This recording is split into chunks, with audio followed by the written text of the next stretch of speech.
Hello everyone.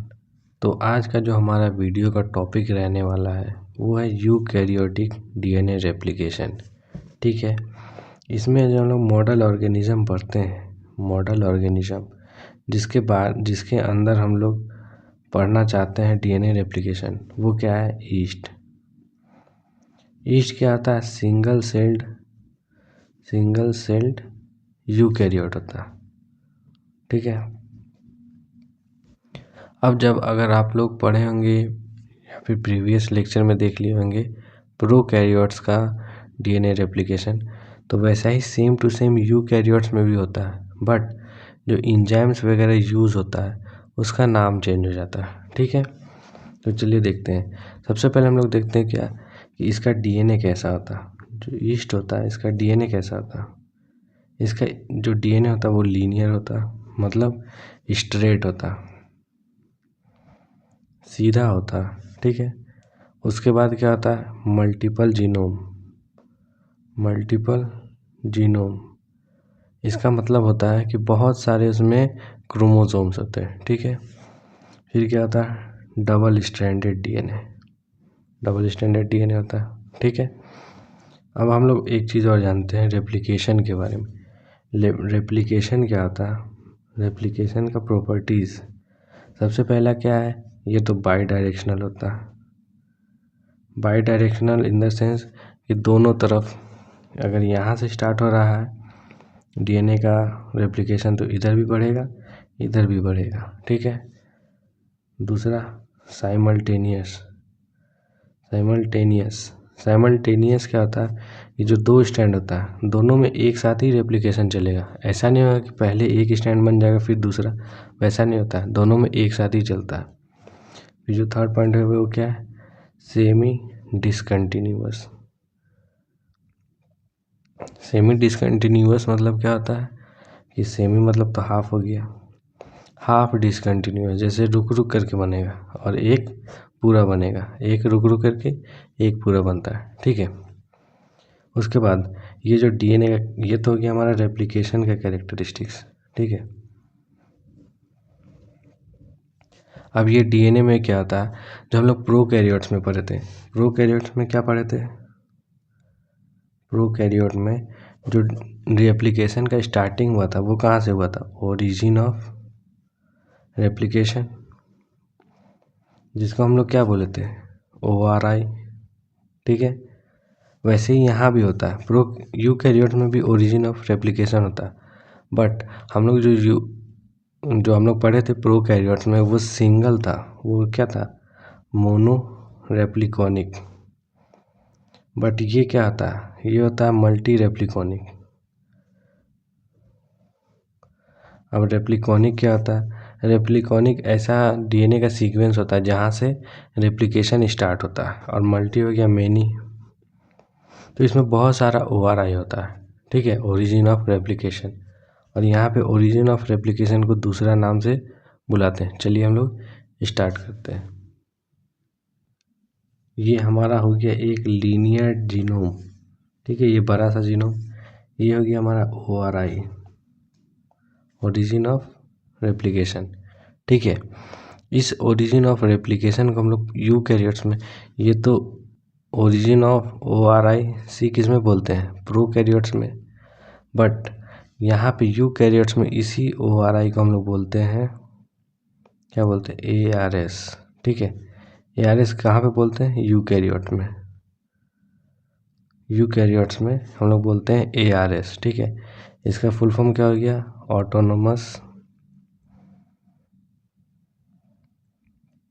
Autonomously replicating sequence. ठीक है, ARS क्या हो गया? Autonomously replicating sequence.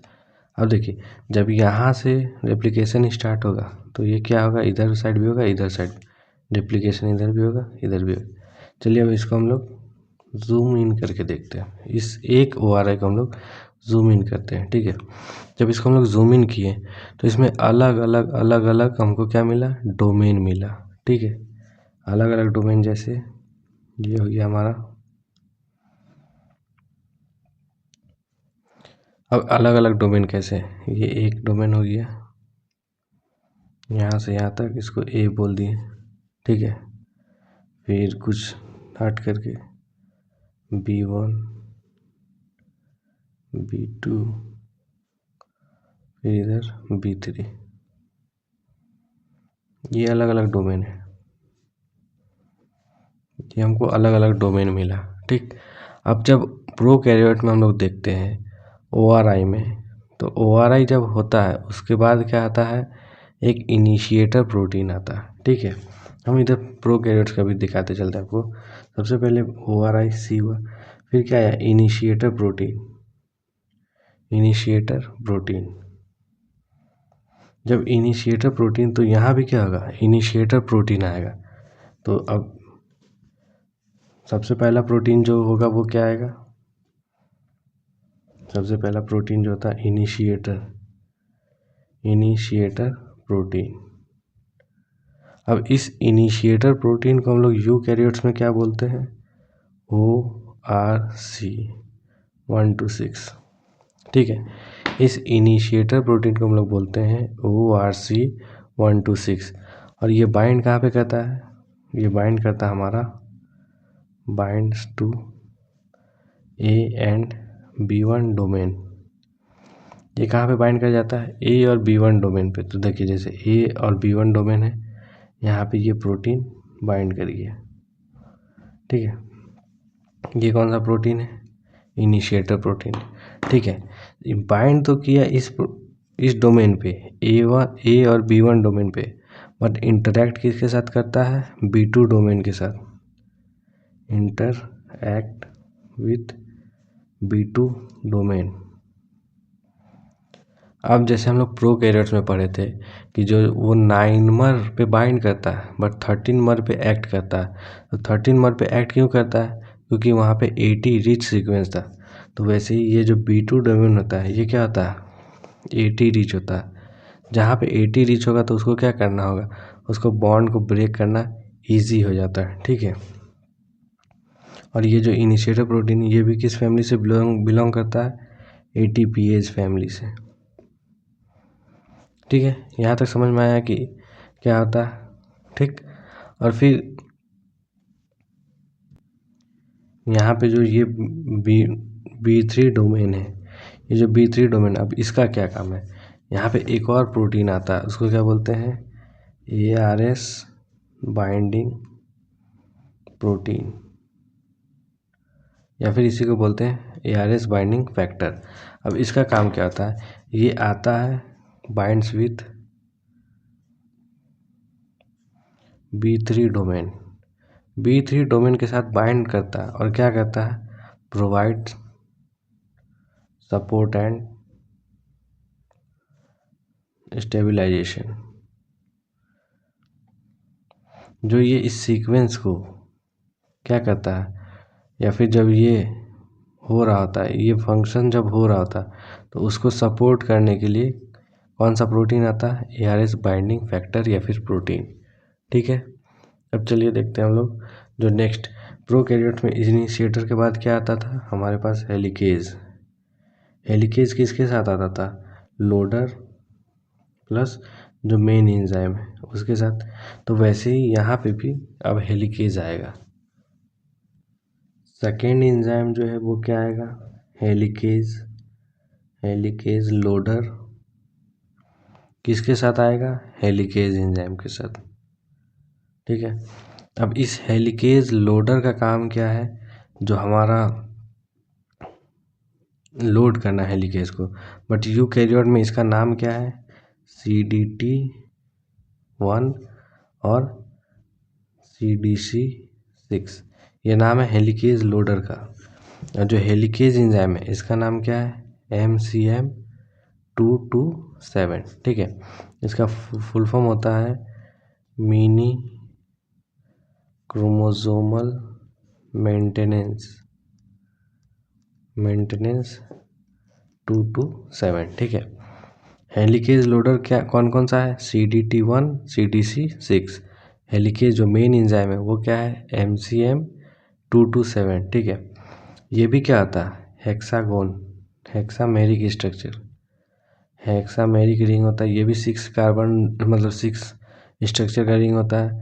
और ये भी किससे बिलोंग करता है, ATPase फैमिली से, जैसा कि हम लोग देखे थे प्रोकैरियोट्स में। सेम टू सेम यहाँ भी वैसा ही होता है।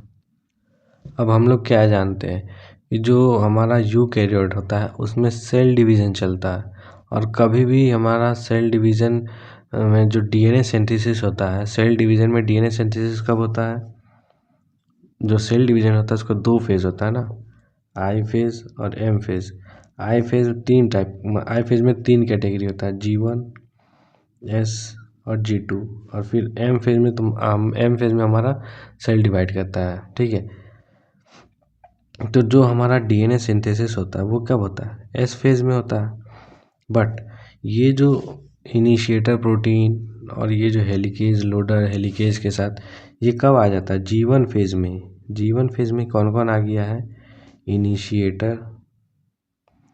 इनिशिएटर प्लस हेलिकेज लोडर के साथ वगैरह सब आकर के बैठा हुआ, ठीक है। बट ये काम नहीं कर पा रहा, क्यों नहीं कर पा रहा, क्योंकि जो रेप्लिकेशन होगा वो कब होगा, एस फेज़ में होगा। तो अभी कैसा स्ट्रक्चर है, अभी कुछ ऐसा कंडीशन है, जो B2 डोमेन है वो क्या हुआ है, खुला हुआ है। B2 डोमेन खुला हुआ है, उसके साथ साथ क्या है, ORC 1 to 6 जो इनिशिएटर है, ये सब ORC 1 to 6 क्या है, जो इनिशिएटर था। CDT1 CDT6 क्या है, ये है हमारा हेलिकेज लोडर। जो हेलिकेज MCM ये क्या है, हेलिकेज। ये सब आ करके बैठा हुआ है, बट ये काम नहीं कर पा रहा। काम कब करेगा, जब सिंथेसिस फेज स्टार्ट होगा तब।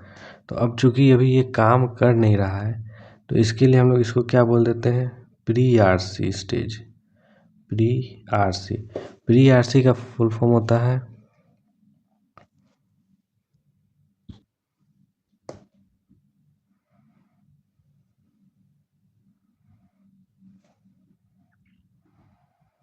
अभी ये कॉम्प्लेक्स बना करके रखा हुआ है प्री रेप्लिकेटिव कॉम्प्लेक्स। रेप्लिकेशन होने से पहले वाला जो कॉम्प्लेक्स है उसको बोलते हैं प्री रेप्लिकेटिव कॉम्प्लेक्स। तो ये क्या, ये प्री रेप्लिकेटिव कॉम्प्लेक्स किस फेज में है, G1 फेज में, ठीक है।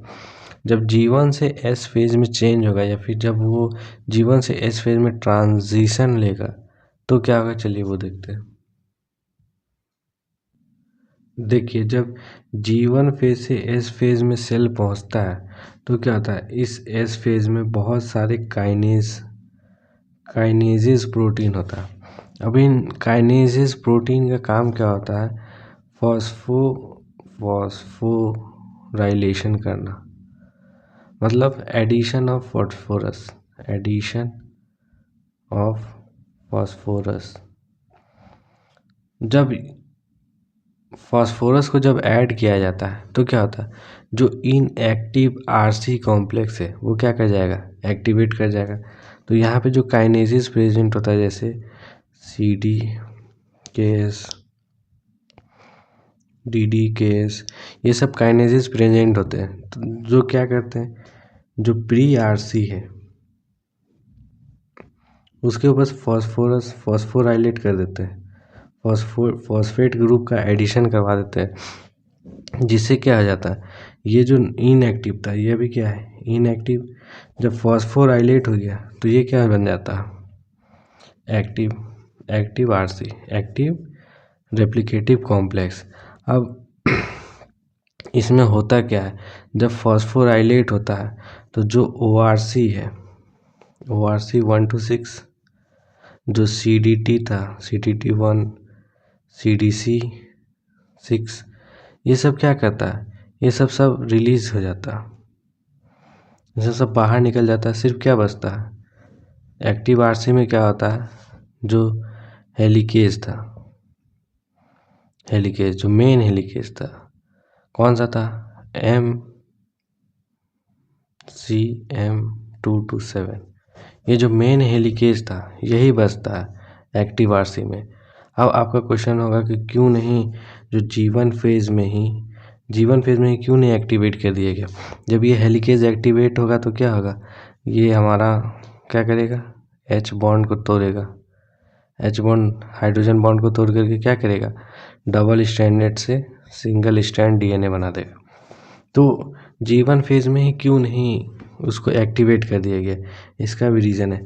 पहला तो कि जो प्रोटीन सब होता है, प्रोटीन जो इन्वॉल्व्ड है डीएनए रेप्लिकेशन में, वो नहीं बने हुए होते हैं। दूसरा, अगर मान लीजिए इसको एक्टिवेट कर दिया जाएगा तो ये कहीं से भी तोड़ना चालू कर देगा, कहीं से भी काटना चालू कर देगा, ठीक है। और तीसरा जो मेन है, इसके पास सिग्नल ही नहीं रहता। इसको जब सिग्नल ही नहीं मिला है एक्टिवेट होने का तो फिर कैसे होगा। अब देखिए, जब एस फेज में पहुंच गया तो क्या हो गया, ये जो इनएक्टिव आर3 कॉम्प्लेक्स था वो क्या हो गया, एक्टिव हो गया। अब इसके बाद क्या करेगा, ये जो ऐसे डीएनए था यहाँ खुला हुआ था, यहाँ पे क्या था, यहाँ पे था हमारा हेलिकेज, यहाँ पे था हेलिकेज। अब ये क्या करेगा, ये आगे तरफ बढ़ेगा और हाइड्रोजन बॉन्ड तोड़ते हुए चलेगा, ठीक है। इसके बाद जो पढ़े थे हम लोग, जो थर्ड टाइप का जो एंजाइम आया था, जब ये ब्रेक हो रहा था, जब ये हाइड्रोजन बॉन्ड टूट रहा था प्रोकैरियोट्स में भी, तो एक प्रोटीन आया था SSB प्रोटीन। ये क्या है, सिंगल स्ट्रैंड बाइंडिंग प्रोटीन। ये क्या करता है, जो दो स्ट्रैंड जो अलग अलग स्ट्रैंड हो गए हैं उन दोनों को जुड़ने नहीं देता। यहाँ पे क्या आ जाएगा, यहाँ पे SSB प्रोटीन आकर के बाइंड हो जाता है। तो क्या होता है, ये सिंगल स्ट्रैंड, अब ये सिंगल ही रहेगा, जो न्यूक्लियोटाइड के बीच में हाइड्रोजन बॉन्ड अब नहीं बनेगा, ठीक है। इसके बाद जो फोर्थ एंजाइम आता था वो क्या था, टोपोआइसोमरेज। टोपोआइसोमरेज का भी वही काम है, जो अगर टेंशन्स कुछ हो रहा है उसमें, सुपर कॉइलिंग वगैरह हो रहा है तो उसको ब्रेक करने के लिए। इसके बाद क्या आता है, फिफ्थ एंजाइम क्या था, प्राइमेज। प्राइमेज क्यों आएगा, ताकि प्राइमर को दिया जाए, ठीक है, प्राइमर प्रोवाइड किया जाए। क्योंकि हम लोग जानते हैं कि डीएनए पॉलीमरेज जो होता है वो काम नहीं कर सकता है अगर उसको 3' OH नहीं दिया जाए तो, ठीक है। और यहाँ पे जो प्राइमेज एंजाइम आता है, प्राइमेज क्या, ये क्या करता है, प्राइमेज प्रोवाइड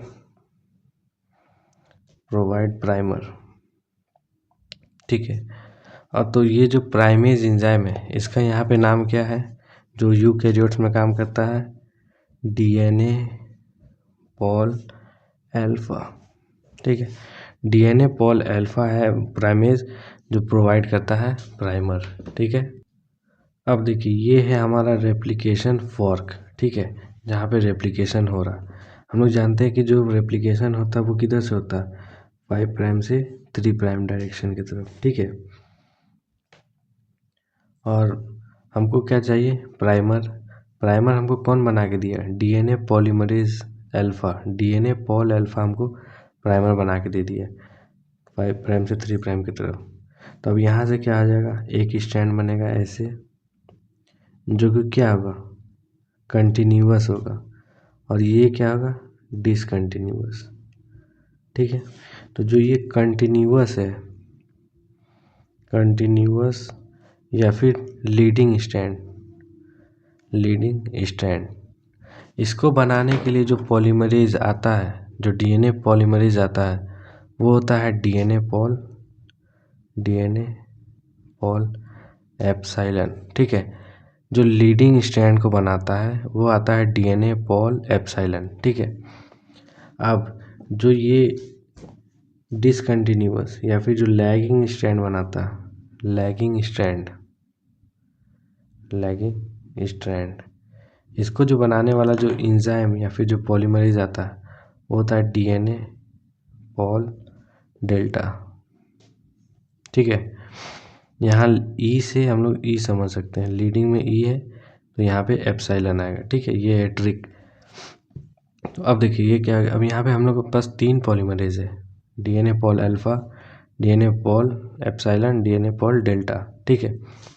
अब ये जो डीएनए पॉल एप्सिलॉन और डेल्टा होता है, अगर ये सिर्फ ऐसे ही है प्रेजेंट, जैसे कि मान लीजिए सिर्फ ये प्रेजेंट है, तो एग्जाम्पल जैसा था कि अगर हम लोग सिर्फ सिंगल है, अगर हम अकेले हैं, अगर हम चलना चाहें, कहीं जाना है तो हम लेट से पहुँचेंगे। बट अगर कोई हमको गाड़ी मिल जाए या फिर बाइक मिल जाए तो हम जल्दी पहुँच जाएंगे। जैसे हम लोग DNA पॉल 3 के केस में देखे थे कि उसमें एक बीटा क्लैम्प था, बीटा स्लाइडिंग क्लैम्प। वैसे ही उसी जैसा स्लाइडिंग क्लैम्प यहाँ पे भी आता है। वो कैसे आता है? देखिए, ये जो DNA पॉलीमरेज अल्फ़ा या फिर डेल्टा जो है, DNA पॉलीमरेज अल्फ़ा या फिर DNA पॉल एप्सिलॉन या फिर जो डेल्टा है, इसके पास एक फैक्टर होता है, RF फैक्टर। इसको बोलते हैं रेप्लिकेटिंग फैक्टर। ये क्या है? ये एक क्लैम्प लोडर है, क्लैम्प लोडर। ठीक है। अब ये क्लैम्प को लोड करता है, तो जो क्लैम्प है उसका नाम क्या है? वो क्लैम्प ऐसा है, मान लीजिए इसका नाम होता है PCNA। ठीक है, प्रोलिफरेटिंग सेल न्यूक्लियर एंटीजन। ये है हमारा स्लाइडिंग क्लैम्प, इसको हम लोग बोलते हैं स्लाइडिंग क्लैम्प। ठीक है, स्लाइडिंग क्लैम्प। इसका काम क्या होता है? जो प्रोसेसिटिविटी है, मतलब कि कितना जल्दी अच्छे से काम कर सके, उसको बढ़ाना, स्लाइडिंग क्लैम्प का। तो ये जो RF फैक्टर है, ये इसको ऐड करता है किसके ऊपर? DNA पॉल, जो DNA पॉल एप्सिलॉन या फिर डेल्टा है। तो ये क्या करेगा? जो रेप्लिकेटिंग फैक्टर है, ये ATP को हाइड्रोलाइज करता है। हाइड्रोलाइज मतलब ATP से AMP या फिर ADP बनाता है, फिर एनर्जी जो रिलीज होता है उसको यूज करके DNA पॉल पे ऐड कर देता है। मान लीजिए यहाँ पे DNA पॉल एप्सिलॉन और DNA पॉल डेल्टा, इसके ऊपर क्या ऐड कर दिया? ये जो PCNA है, जो स्लाइडिंग क्लैम्प है, अब इसके ऊपर ऐड कर दिया। इससे क्या होगा कि कहीं भी मूवमेंट इसका DNA पॉलीमरेज का इजी हो जाएगा। ठीक है। अब ये जो DNA है, पॉलीमरेज जो है, पॉल जो अल्फा था वो क्या करता था? वो हमारा प्राइमर बनाता था।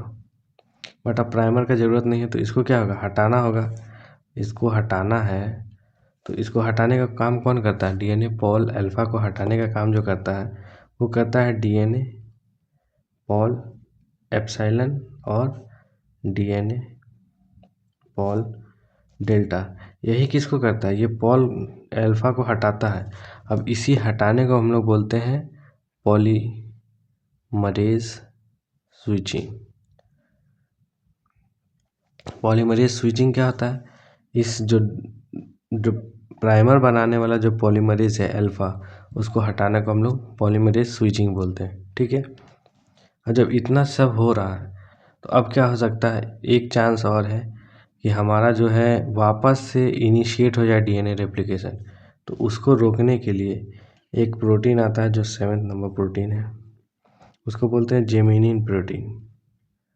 जेमिनिन प्रोटीन ये क्या है? इनहिबिटर प्रोटीन है, इनहिबिटर प्रोटीन। अब ये इनहिबिटर किसका है? ये जो इनहिबिट करता है, जो हम लोग हेलिकेज लोडर है, हेलिकेज लोडर कौन कौन सा था? CDT1 और CDT6। तो ये जो इनहिबिट करता है या फिर प्रोहिबिट या फिर इनहिबिट किसको करता है? CDT1 को जब इनहिबिट कर देता है तो क्या होगा? उससे हमारा हेलिकेज वापस से नहीं आएगा और वापस से DNA का अनवाइंडिंग नहीं होगा। चलिए, अब क्या केस हो गया? यहाँ पे देखिए, ये DNA टेम्पलेट है जिसको बन करके यहाँ ये प्राइमर है, ये प्राइमर का न्यूक्लियोटाइड है। अब जो प्राइमर होता है ये किसका होता है? RNA का होता है। ठीक है। तो RNA किससे बना होता है? राइबो न्यूक्लियोटाइड से। क्या है? RNTP से बना होता है। बट ये जो न्यू सिंथेसिस, ये जो नया स्ट्रैंड है, ये क्या है? ये DNTP से बना हुआ है। ठीक है। अब यहाँ क्या हुआ है? जो DNA पॉल एप्सिलॉन और DNA पॉल डेल्टा है, वो जो पॉलीमरेज प्राइमर बनाने वाला जो एंजाइम है उसको हटा चुका है, जो कि क्या है, DNA पॉल अल्फा। तो अब यहाँ पे क्या है, अब ये प्राइमर है यहाँ पे, अब इस प्राइमर को भी हटाना है। तो प्राइमर को हटाने के लिए जो एंजाइम आता है वो होता है RNase H। ठीक है, ये क्या है, ये प्राइमर को हटाने वाला है, बट इसका भी कुछ वो है, कैरेक्टरिस्टिक्स है, या फिर कुछ डिमेरिट है, या फिर कुछ फंक्शन। जैसे ये फॉस्फोडाइएस्टर बॉन्ड तो तोड़ता है, फॉस्फोडाइएस्टर बॉन्ड ब्रेक्स। ये जो फॉस्फोडाइएस्टर बॉन्ड जो है वो ब्रेक तो करता है, बट सिर्फ किसका, only of ribonucleotide. Ribonucleotide does not break hybrid bond. अब इसका यहाँ पे मतलब क्या है, चलिए देखते हैं। जैसे अब इसी स्ट्रक्चर को हम लोग यहाँ बड़ा करके देखते हैं। ये है, ऐसा स्ट्रक्चर है, यहाँ पे एक राइबोन्यूक्लियोटाइड है, यहाँ से ये बॉन्ड बनाया हुआ है। ठीक है, यहाँ से प्राइमर स्टार्ट है, यहाँ से बॉन्डिंग है, ये राइबोन्यूक्लियोटाइड है। अब देखिए यहाँ पे क्या बॉन्ड, यहाँ पे जो फॉस्फोडाइएस्टर बॉन्ड बन रहा है, वो जो यहाँ पे न्यूक्लियोटाइड है, ये किसका है, ये DNTP है। यहाँ से DNTP स्टार्ट हो रहा है, DNTP। और ये जो है, ये क्या है, ये वाला है RNTP, मतलब राइबोन्यूक्लियोटाइड।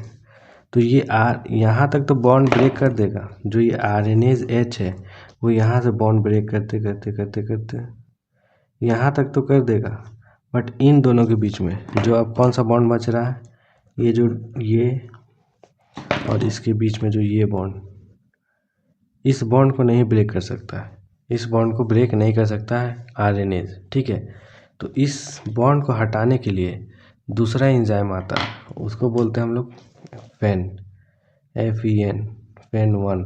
इसका फुल फॉर्म क्या है, फ्लैप एंडोन्यूक्लियस, फ्लैप एंडोन्यूक्लियस 1। ठीक है, फ्लैप एंडोन्यूक्लियस 1 आकर के क्या करता है, इसका ये बॉन्ड तोड़ देता है। ये आया और ये बॉन्ड ब्रेक कर दिया। ठीक है, अब यहाँ पे कंडीशन क्या हो गया, ये जो कंटिन्यूअस स्टैंड है, कंटिन्यूअस स्टैंड है, तो यहाँ पे देखिए, यहाँ पे कुछ गैप हो जा रहा है, ये गैप हो गया। क्यों गैप हो गया, क्योंकि यहाँ से प्राइमर हट गया, यहाँ भी गैप हो गया, यहाँ भी गैप हो गया। ठीक है, तो यहाँ से क्या हट चुका है, प्राइमर हट गया है। ठीक है, तो अब जो ये गैप है, गैप को फिल कौन करता है, कंटिन्यूअस में तो सिर्फ एक ही गैप है लास्ट में। ठीक है,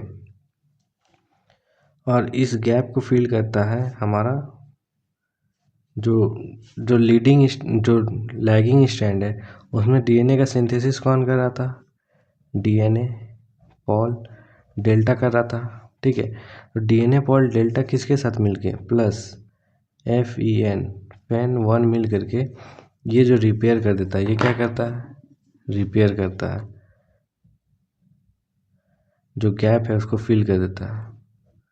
ठीक है, बट यहाँ पे जो गैप है ये फिल नहीं हो पाता है, जो लास्ट वाला गैप है उसको फिल करके टीलोमेरेज एंजाइम चाहिए, बट टीलोमेरेज एंजाइम होता नहीं है, तो लास्ट वाला गैप फिल नहीं होता।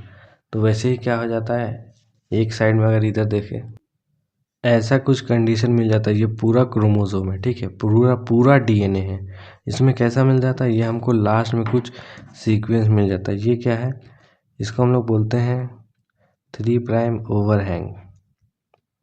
ठीक है, इसको भी बोलते हैं 3' ओवरहैंग। और ये क्या होता है, ये टीलोमेरिक सीक्वेंस होता है। ठीक है, तो ये क्या है, लास्ट का टीलोमेरिक सीक्वेंस, जो कि क्या होता है, अनरेप्लिकेटेड, इसका रेप्लिकेशन नहीं हुआ था। तो यही एक प्रॉब्लम होता है, इसी को हम लोग क्या बोलते हैं, एंड रेप्लिकेशन प्रॉब्लम। अब यहाँ पे एक डाउट होता है सबको, क्या होता है कि अरे यहाँ तो जब रेप्लिकेशन स्टार्ट हो रहा है तो यहाँ भी सेम ही होना चाहिए, जैसे अगर यहाँ से स्टार्ट कर रहे हैं तो ये कंटिन्यूअस स्टैंड हो गया, ये यहाँ तक रेप्लिकेट हो गया, बट यहाँ पे दिक्कत, लेकिन ऐसा नहीं होता है चूँकि डीएनए बहुत बड़ा है और उसमें क्या होता है अलग अलग ओआरआई होता है, ओरिजिन ऑफ रेप्लिकेशन अलग अलग होता है। तो क्या होता है ये बहुत बड़ा डीएनए है, तो यहाँ का रेप्लिकेशन कोई और किया, यहाँ का कोई और किया, तो वैसे ही क्या होता है कि इस जगह का रेप्लिकेशन जो किया वहाँ पे यहाँ प्राइमर रहा होगा, यहाँ से हट गया प्राइमर, उसको कोई जगह नहीं फिल कर पाया। वहीं पे यहाँ पे प्राइमर रहा होगा, उस वहाँ से हट गया तो फिल नहीं कर पाया। ठीक है, तो एंड रेप्लिकेशन प्रॉब्लम क्या आता है, यही 3 प्राइम ओवरहैंग या फिर टीलोमेरिक सीक्वेंस। तो इससे क्या होता है कि जब आगे चल के जाएगा तो ये टीलोमेरिक सीक्वेंस का चूँकि रेप्लिकेशन नहीं हुआ होता है, तो क्या होता है जब नेक्स्ट सेल डिवीज़न होगा तो उसमें और भी फिर यहाँ से स्टार्ट होगा, इस जगह से प्राइमर यहाँ से ऐड होगा। तो अब क्या होगा, इस जगह का प्राइमर हटेगा तो इसको रिप्लेस करने वाला कोई नहीं रहेगा। तो ऐसे ही करते करते क्या होता है टीलोमेरिक सीक्वेंस छोटा हो जाता है। जब टीलोमेरिक सीक्वेंस छोटा होते रहता है तो उससे एक साइज एक टाइम के बाद क्या होता है बहुत छोटा जाता है। उसके बाद उस डीएनए का क्रोम एपोप्टोसिस होने लगता है या फिर सेल डिवीज़न का एपोप्टोसिस होने लगता है, कंट्रोल्ड सेल डेथ होता है, जिससे क्या होता है सेल हमारा सोमैटिक सेल मरते रहता है। बस इसी कारण, क्यों, क्योंकि टीलोमेरिक सीक्वेंस ख़त्म हो जाता है। बट यहाँ पे जो कैंसर सेल वगैरह हो गया या फिर स्टेम सेल में, उसमें टीलोमरेज एंजाइम होता है जो इस टीलोमेरिक सीक्वेंस का रेप्लिकेशन के लिए जो जिम्मेदार होता है वो होता है टीलोमेरेज। और सोमैटिक सेल में टीलोमेरेज नहीं होता, स्टेम सेल में होता है, जर्म सेल में होता है, बट टीलोमेरेज सोमैटिक सेल में नहीं होता है। इसके लिए जो एंड रेप्लिकेशन प्रॉब्लम होता है वो क्या होता है 3 प्राइम ओवरहैंग। ठीक है, तो यहाँ तक लेक्चर हो गया ख़त्म eukaryotic cell eukaryotic DNA replication का। आप लोग पीछे से अगर नहीं समझ में आया तो वापस से लेक्चर देख सकते हैं।